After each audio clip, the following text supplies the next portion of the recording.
All right, so let's imagine something pretty wild for a second. What if 2 out of every 3 people you meet learned best by listening? Not reading, but like actually listening. Hmm. That's the reality we're dealing with. 2/3 of the entire world population, oral learners. That's crazy. So, right, it really makes you think about like all the ways we try to share important information. Yeah, like, are we even doing it right? If most people learn best through spoken word, are we really connecting with them if everything's written down? Exactly. That's the question we're going to tackle in this deep dive today. We're going deep into a document from the International Orality Network. Ever heard of them? ION, yeah. I've come across their work. They do some really fascinating stuff with storytelling and how it impacts learning. Right. And that's what's so cool about this deep dive. We want to figure out like the real nitty-gritty of how to communicate powerfully with oral learners. Not just for religious stuff either. This has implications for like everything. Totally. It's about making sure everyone can grasp these big ideas. It's crucial, really, especially considering the source material for this deep dive. Oh, yeah. Tell us a bit about that. So this document, it comes from a book called Making Disciples of Oral Learners. Okay. And this book came out of a big consultation back in 2004 in Thailand. It was a joint effort between ION, the International Orality Network, and the Lausanne Committee for World Evangelization. Now, for our listeners who might not be familiar with ION, what's their like main focus? ION is all about helping organizations, like churches and other groups, really make an impact with oral learners. They're big proponents of storytelling and making sure communication is culturally relevant. That makes so much sense. It's like if you want to get the message across, you got to speak the language literally and figuratively. And speak in a way that truly resonates with the audience. Right. So for all of you learners out there who, are all about getting to the heart of things quickly, this deep dive is going to blow your mind. We're about to uncover something about communication and learning that so many people just completely miss. It's true. All right. So the document starts off by highlighting something super interesting. How much we've relied on literacy, especially in Christianity, ever since the Gutenberg Bible. Like that was a huge turning point. Yeah, that was like the big bang of mass communication. And you're right, it really shaped how we think about sharing information, particularly in the religious world. But here's the kicker. It turns out that 2/3 of the world communicate mainly through oral means. Whoa! 2/3. So they're not relying on books. They're not necessarily reading things online. Nope. And there are all sorts of reasons why. Some people can't read, some choose not to, and some just learn way better through listening and speaking. It's a diverse group. Okay, so you've got this huge population of oral learners.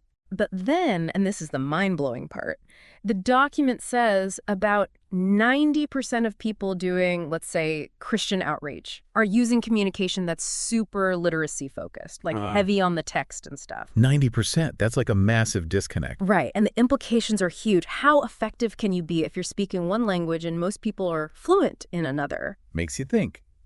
So the document dives into this idea of how important it is to actually tap into the ways oral learners already communicate. Things like stories, proverbs, those sorts of things. They're not just nice to haves. Right. In many cultures, these are how people learn about their history, their values, everything. Exactly. And it's so different from like our typical Western approach. We're all about bullet points and lists and, all that jazz. Whereas like oral cultures, they use these incredibly rich forms of expression like poetry and songs. They're almost like art forms, right? Totally. It's not just about getting the bare facts across. It's about engaging with the material on a much deeper level. And this is where things get super interesting. The document talks about how the difference between oral and literate learning isn't just about the format. Yeah. Like it's not just spoken versus written. It goes way deeper than that. It's about how people process information. Okay, so like at a fundamental level. Right. Oral learners think about information differently. And that's something we really need to understand if we want to communicate effectively. I'm with you. So let's talk about these differences. How do oral learners actually process information? What's different about it? All right, so the document points out a few key things. First, oral learners tend to grasp concepts best when they're concrete, not super abstract. They need real-world examples, stories they can relate to, not just like theories floating in the air. So relatable and tangible. Gotcha. What else? Second, they process information sequentially. They need to see the flow of events, the narrative, not just a jumble of facts. Okay, so like a timeline, almost. A story with a beginning, middle, and end. Exactly. And this is a big one. they understand things in a relational context. Yeah. Like, it's not just about individual learning. Yeah. It's about how information impacts the community, the relationships between people. It's all interconnected. So it's not just like, here's some information, learn it on your own.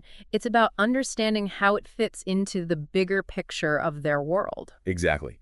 Now, here's where things get really interesting. The document talks about how, for those of us who grew up in cultures that are super literacy focused, we tend to see that as the norm. Right. Like it's the right way to do things. Exactly. Yeah. And we can unconsciously view oral communication as like less sophisticated or something. Oh, totally. Like a stepping stone on the way to real communication. Right. But the document challenges that whole perspective. It says oral communication is actually the foundation of all human societies. It's the bedrock, even for cultures that are highly literate. Wow. So literacy isn't the starting point. Orality is. Exactly. And over time, as a culture becomes more literate, it starts to change how people think and communicate.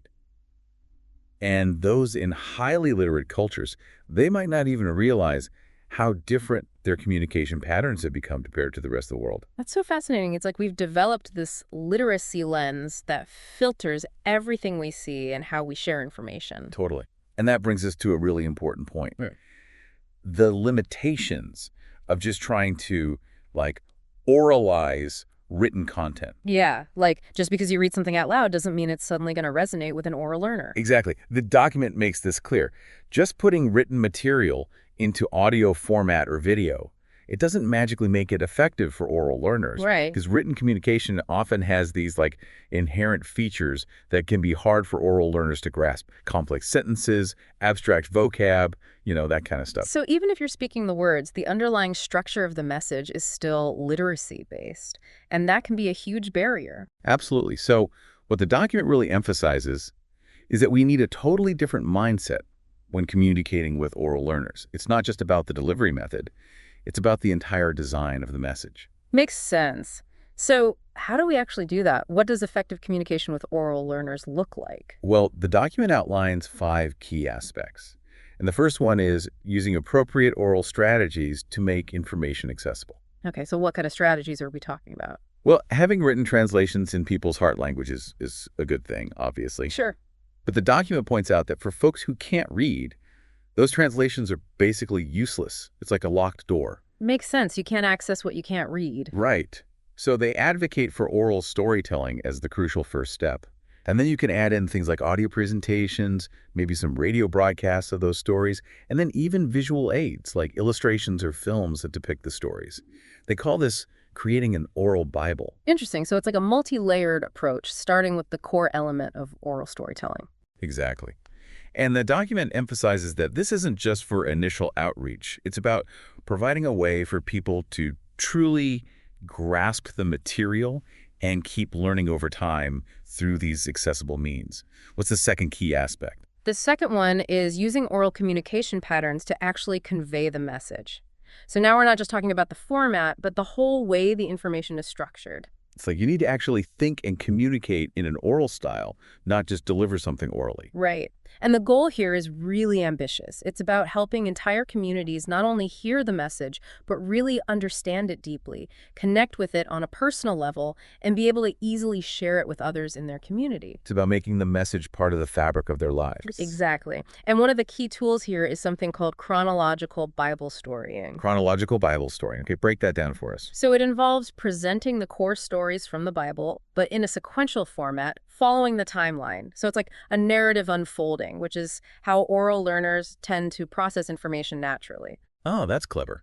So instead of jumping around between different passages or ideas, you're telling the overarching story step by step. Exactly. And there's this broader approach called storying that goes hand in hand with this. Okay, tell me more about that. So storying is all about carefully choosing and crafting the information, often using those biblical narratives. But here's the key.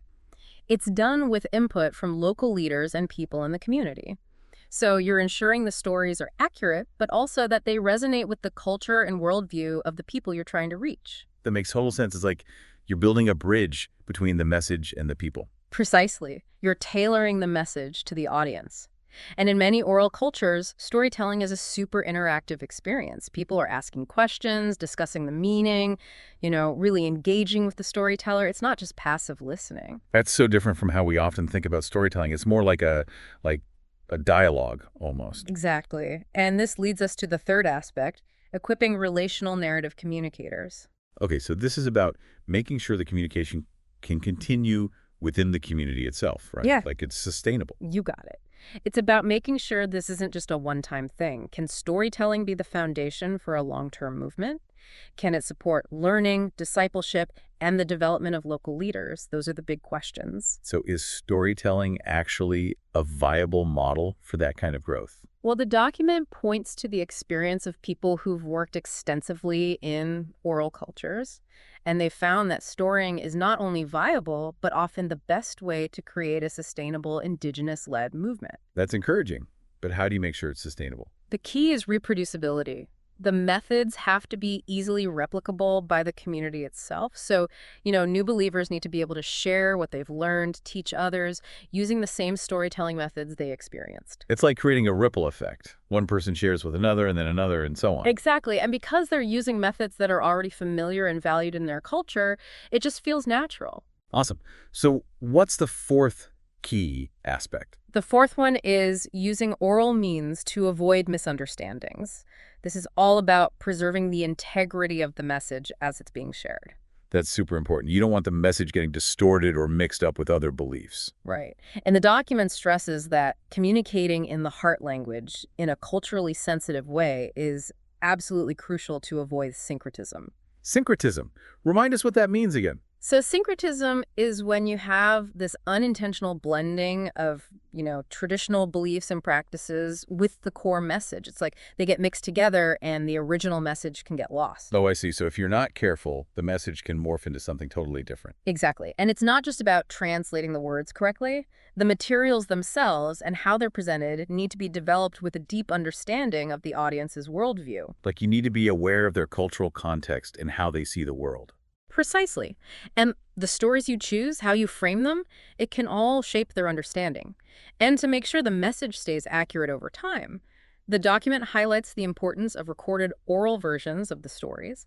They act as a reference point, preventing things from getting lost in translation, so to speak. Okay, that makes sense. So on to the fifth and final aspect. What is it? This one is about reaching secondary oral learners. Secondary oral learners. What in the world is that? It's a really interesting category. So secondary oral learners are people who can read and write, they're literate, Okay. but they still prefer to learn and communicate through oral means.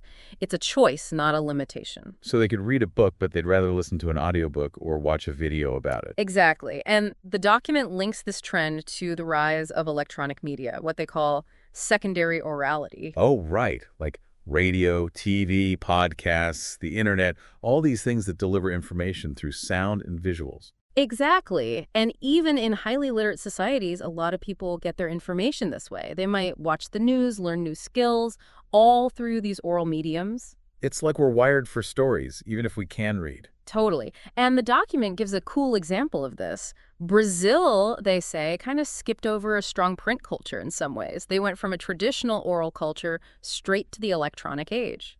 Wow, that's fascinating. Yeah. So TV became their main source of information. Pretty much. And the key takeaway here is that even if someone can read, they might still be processing information and making decisions based on what they hear or see through these oral mediums. So understanding how to communicate effectively with oral learners, Mhm. it's not just about reaching people in remote cultures. It's relevant for everyone. Absolutely. And the document wraps up by emphasizing that we need to be proactive about figuring out how to help all learners, especially those who prefer oral communication. We need to make sure the message is clear, understandable, and easily shareable. So it's about recognizing that everyone learns differently, and we need to adapt our communication styles to reach the widest possible audience. Exactly. So for you, the listener, think about the implications of this in your own life. How much of the information you receive is actually delivered orally, even if you can read just fine? And are we maybe missing opportunities to connect with people because we're stuck in this, literacy bubble? That's the question to ponder. And for those who want to dive deeper into this whole world of orality, we highly recommend checking out the International Orality Network, ION. Their website is a treasure trove of information. Go explore. This deep dive has been all about challenging our assumptions.